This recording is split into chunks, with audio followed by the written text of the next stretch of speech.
Hi everyone, and welcome to the second instalment of A Racer's Story in 164.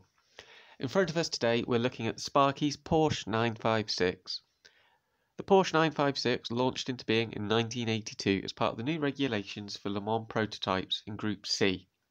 Group C was designed to be a combination of engine development and fuel saving, so basically the cars were all required to run to a certain fuel load.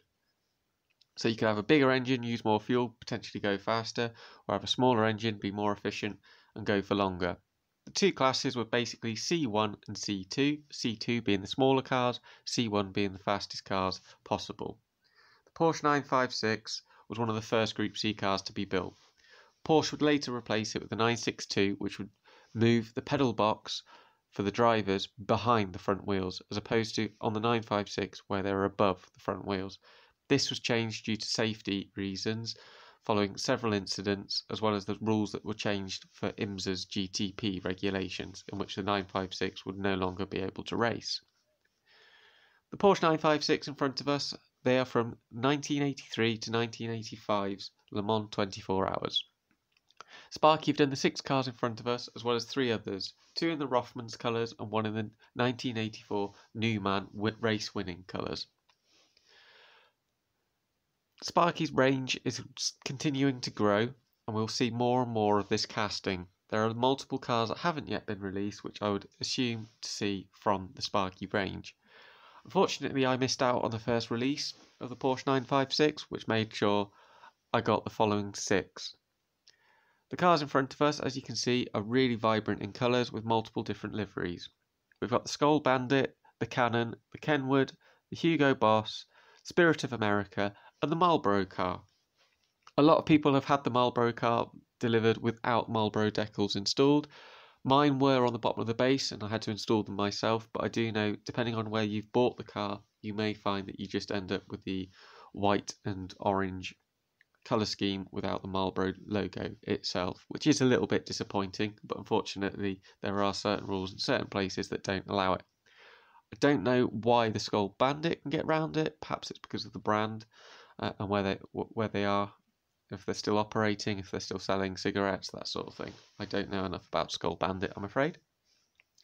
The Spirit of America car is really cool with a patriotic American livery. I think it looks great. That car came third in its race. The Marlboro car, obviously, it's an interesting story with that one. There are pictures of it racing with a short tail. In fact, I have seen the short tail pictured on some selling sites. It is the long tail that you will actually receive. The short tail was how the car finished the end of the race because they used up all their long tail bodywork. So they used the Monza configuration. So Porsche 956s, they had 2 different sort of styles of bodywork, which is quite similar to what they run currently at Le Mans. They obviously have high downforce and low downforce. So the long tail is the low downforce variation of the Porsche 956. The 962 would get the same treatment. In front of us though, I think my favourite livery out of all of them, although it's very simple and very plain, is actually the Kenwood colours. These were raced by the Andretti family. I actually really do like this car. I think it's quite simple and elegant, but it shows the car off really, really nicely. Sparky have done a really good job on this casting. It's really well detailed. It's super light, because obviously diecast still. Interestingly, the tail lights are actually painted on these Sparkies. That's quite common for a Sparky to have painted tail lights, but the front lights, it is a plastic cover over painted headlights. The mirror has got a reflective coating on it. The window wiper is raised, but it is moulded into the plastic. The actual wheels are done really, really well. I'll try and get the camera to try and focus a little bit more on those wheels, if it can. Obviously the cars ran sort of 2 different sets of wheels. So the rear are more like the BBS LMs, multi-spoke type wheel, whilst the front has the big turbofan to help sort of keep the front brakes cool. These cars were turbocharged at different stages, and horsepower sort of changed depending on what variation, what race they were running in, what championship they were running in, and also which team ran the car. Obviously the factory cars probably had the latest technology. Other well-known teams to run them: Richard Lloyd Racing, John Fitzpatrick Racing, so this is the John Fitzpatrick car and Skull Bandit. You will also see this car probably get released, I would guess, in the Jadavid livery. Richard Lloyd Racing, Canon livery. There were a couple of cars that raced in the Canon colours. We've got the Joyce Racing here, which again, really well-known team, especially at Le Mans, went on to run the Mazda and Audi campaigns in Le Mans, ALMS and IMSA. Sun Auto, a French team that run Porsche. They ran Porsche for most of the 70s to varying degrees of success, continued into the 80s. I don't think they still exist. I still don't think they run cars anymore, but a very iconic Porsche team.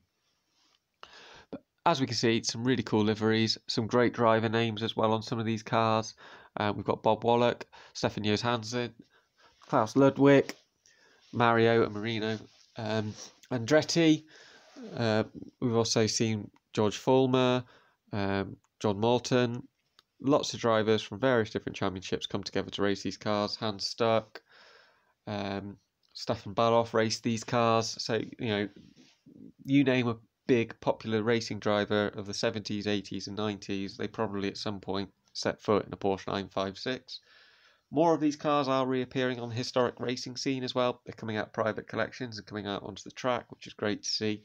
Lots of championships now opening up for Group C racing.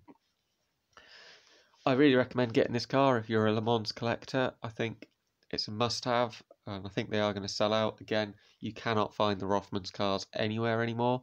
I have been able to locate a Newman car, so I have ordered it to join these, but I doubt very much that I'll ever be able to get hold of the Rothmans liveried Porsche 956. Sparky have also released the Porsche 917, so it does look like Porsche is a brand that Sparky want to work with a lot. You've got the GTLM cars.